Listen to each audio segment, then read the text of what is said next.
দর্শক, জাতীয় মসজিদ বায়তুল মোকাররমে রয়েছেন সহকর্মী মাহাদি সেকেন্দার। লাইলাতুল কদর পালনের তথ্য নিয়ে যুক্ত হচ্ছেন তিনি।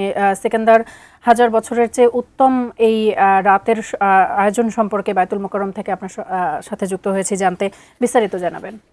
জাতীয় মসজিদ বায়তুল মোকাররমে এই মুহূর্তে মুফতি মিজানুর রহমান, যিনি সিনিয়র পেশ ইমাম, তিনি তার যে বয়ান সেটি শেষ করলেন এবং এরপর কিন্তু এশার যে নামাজ সেটি শুরু হবে এবং সেই প্রস্তুতি চলছে। লাইলাতুল কদরের রাতে বিশেষ মহিমান্বিত রজনীর তাৎপর্য নিয়ে সিনিয়র পেশ ইমাম তিনি বয়ান করেছেন এবং এই রাতব্যাপী কিন্তু দোয়া, দুরুদ, ইস্তেগফার, নফল নামাজ সহ যে ইবাদত রয়েছে স্রষ্টার নৈকট্য লাভের জন্য এবং আগামী দিনে যে ভালোভাবে জীবনযাপন, ইসলামী শরিয়া ভিত্তিক যে জীবনযাপন, সেই বিষয়টি নিয়ে আসলে এখানে বয়ান করেছেন এখানকার পেশ ইমাম। এবং শুধু বায়তুল মোকাররম নয়, রাজধানীর বিভিন্ন যে মসজিদ রয়েছে সেসব মসজিদে কিন্তু ধর্মপ্রাণ মুসলমান যারা আছেন, কোরআন নাজিল হওয়ার বিশেষ যে রজনী, সেই রজনীকে কেন্দ্র করে যে ইবাদত বন্দেগীর যে বিষয়টি থাকে সেটি তারা করবেন। এবং আজ এখানকার যিনি সিনিয়র পেশ ইমাম তিনি বলছিলেন যে আজই লাইলাতুল যে কদর সেটি যে নিশ্চিত এমনটি না, বেজোর শেষ 10 রমজানে বেজোর রাতে আসলে